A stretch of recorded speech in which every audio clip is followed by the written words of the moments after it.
अस्सलामु अलैकुम वरहमतुल्लाहि वबरकातुहू। मैं हूं होम्योपैथिक डॉक्टर मोहम्मद अकील सैफ़ी। मेरा आज का लेक्चर होम्योपैथिक मेडिसिन पर है, एसिड एसिटिक पर। एसिड एसिटिक क्या है, इसकी पहचान क्या है? एसिड एसिटिक को अगर एक जुमले में बयान करूं तो एक जुमला है, तेज़ाबियत को ख़त्म करने वाली दवा है। एसिड एसिटिक है क्या? इसकी ख़ाम हालत ये है कि ये सिरके का तेज़ाब है। ये कोई फलों का तेज़ाब नहीं है, ये सफ़ेद सिरका है। इसे सफ़ेद सिरके के नाम से ये मिलता है और ये मुख्तलिफ़ ग़ज़ाओं को पकाने के लिए इस्तेमाल होता है। देगों में डाला जाता है, गोश्त को गलाने के लिए इस्तेमाल होता है, अचार में डाला जाता है और मुख्तलिफ़ चीज़ों में डाला जाता है ताकि ख़मीर ना उठे, वो चीज़ ख़राब ना हो, बासी ना हो जाए। ये एक तेज़ाब है और तेज़ाबी असरात रखता है और जहरीले असरात को ख़त्म करता है। और जब ये इस तरह की चीज़ें ज़्यादा इस्तेमाल की जाएं जिनके अंदर सफ़ेद सिरका हो, तो ये जिस्म के अंदर, इंसानों के अंदर तेज़ाबियत को बढ़ा देता है। और जब इसकी होम्योपैथिक दवा तैयार की जाती है तो वो दवा बढ़ी हुई तेज़ाबियत को ख़त्म करती है। यानी ये सिरके का तेज़ाब है, जिस्म के अंदर मुख्तलिफ़ चीज़ों के अंदर तेज़ाबियत को पैदा करता है और इसकी जो होम्योपैथिक जब दवाई बनाई जाती है तो वो उसके अपोजिट काम करती है। वो उसी तेज़ाबियत को जो सिरके के तेज़ाब की वजह से अगर पैदा की गई है, हुई है, तो उसको वो ख़त्म कर देगी। एसिड एसिटिक की जो ड्रग पिक्चर इस तरह से है। ये बच्चों और बड़ों, बुज़ुर्गों सभी के लिए इस्तेमाल होती है। इसके पेशेंट हैं वो बहुत कमज़ोर होते हैं क्योंकि उनके अंदर तेज़ाबियत ज़्यादा होती है। उनकी रंगत ज़र्द होती है, चेहरे की रंगत ज़र्द होना, आँखें अंदर को धंसी हुई होना और आँखों के गिर्द स्याह हल्के होना, ये इसकी ड्रग पिक्चर है।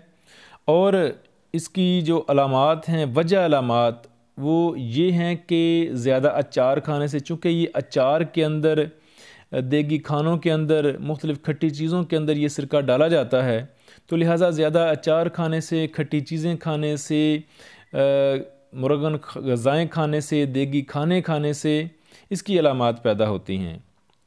इसकी जो अलामात हैं वो मेन टॉप ख़ास जो अलामात हैं वो ये हैं कि बहुत ज़्यादा लुआब का आना, यानी थूक का बहुत ज़्यादा आना। लुआब बहुत ज़्यादा आता है, प्यास भी बहुत ज़्यादा लगती है और यूरिन पेशाब भी बहुत ज़्यादा आता है और पसीना ज़्यादा आता है और सर्द पसीना। जिल्द जो है वो ठंडी हो जाती है, बैरूनी जिल्द ठंडी होती है, सर्द ठंडे पसीने आते हैं, खट्टे डकार आते हैं और मैदे में दर्द होती है, अबकाई आती है, कै होती है, तेज़ाबियत बढ़ जाती है, वो तेज़ाबियत ऊपर को आती है, ग़ज़ा की नाली में जलन होती है और बाज़ दफ़ा जरियान खून की भी शिकायत होती है और जिसमें बैरूनी जिल्द जो है, जिस्म सर्द होता है।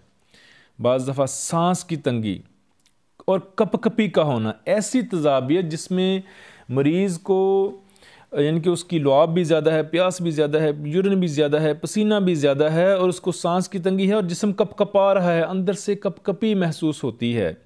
तेज़ाबियत भी है और मरीज़ अंदर से वो उसका जिस्म भी कपकपाता है, कांपता है।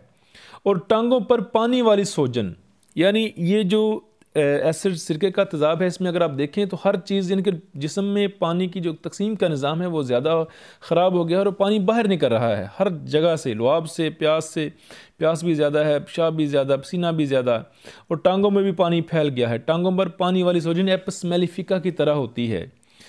और टीबी का बुखार, रात को शराबूर कर देने वाले पसीने इसमें आते हैं और बाएं रुखसार पर सुर्ख दाग बनते हैं। इसमें एक और ख़ास जो चीज़ है वो ये है कि बुखार में प्यास नहीं होती। इसकी अगर अलामात का दूसरी अद्वियात के साथ मुआजना किया जाए तो चाइना के साथ इसकी अलामात मिलती हैं, एपिकॉक के साथ इसकी अलामात मिलती हैं, आयरिस वर्स के साथ इसकी अलामात मिलती हैं और नेट्रम फाज के साथ इसकी अलामात मिलती हैं। ये चारों अद्वियात के अंदर अगर आप देखें तो तजाबियत भी, किसी के अंदर तजाबियत ज़्यादा है, किसी के अंदर प्यास ज़्यादा है, किसी के अंदर थूक बहुत ज़्यादा है। तो इन चारों के साथ इसकी अलामात मिलती हैं, लेकिन इसकी स्पेसिफ़िक ऊपर मैंने अलामात बयान कर दी हैं। बहुत आसान है इसकी अलामात के हिसाब से पेशेंट को उसकी पहचान करना, और इस दवा का जो मोड ऑफ एक्शन है वो यही है कि ये दवाई जो है तजाबियत को ख़त्म करती है। और इसके क्लिनिकल प्रैक्टिस में बता दूं कि जिल्द के कैंसर के लिए, मैदे के कैंसर के लिए, चूँकि कैंसर होता है तजाबियत के बढ़ जाने की वजह से, जो कैंसर के जो सेल्स होते हैं वो ज़्यादा ग्रो करते हैं, वो ज़्यादा एक्टिव होते हैं, कैंसर ज़्यादा बढ़ जाता है, फैल जाता है। तो लिहाजा ये तजाबियत को भी ख़त्म करती है ये दवाई, और जिल्द के कैंसर और मैदे के कैंसर और शुगर के लिए और बच्चों के सूखेपन के लिए जिनके अंदर तजाबियत होती है, एसिडिटी बहुत ज़्यादा है और बच्चों के अंदर सूखापन है, उनके लिए भी ये दवा बेहतरीन है। मैंने इसको 30 पावर में बहुत ज़्यादा इस्तेमाल किया, बेहतरीन रिज़ल्ट देती है 30 ताकत में, और सुबह दोपहर शाम 5-5 कतरे देने चाहिए। और इसके साथ अगर आप चाइना इस्तेमाल करना चाहें या रिवर्स इस्तेमाल करना चाहें तो वो भी कर सकते हैं। तो बेहतरीन रिज़ल्ट देती है। ये है एसिड एसिटिक। मुझे उम्मीद है आपको एसिड एसिटिक की पहचान हो गई होगी। अपनी दुआओं में याद रखिएगा, और इस लेक्चर की तरह मज़ीद मेरे लेक्चर सुने। इंशाल्लाह हर कोशिश करूँगा पूरे मटीरिया मेडिका पर मैं अपने जो लेक्चर्स हैं उनको बड़ी डिटेल के साथ हर दवा की पहचान पर अपने लेक्चर्स दूँ। अपनी दुआ में याद रखिएगा। अल्लाह पाक आसानियाँ अता फ़रमाए और आसानियाँ तकसीम करने का शर्फ़ अता फ़रमाए। अस्सलामु अलैकुम।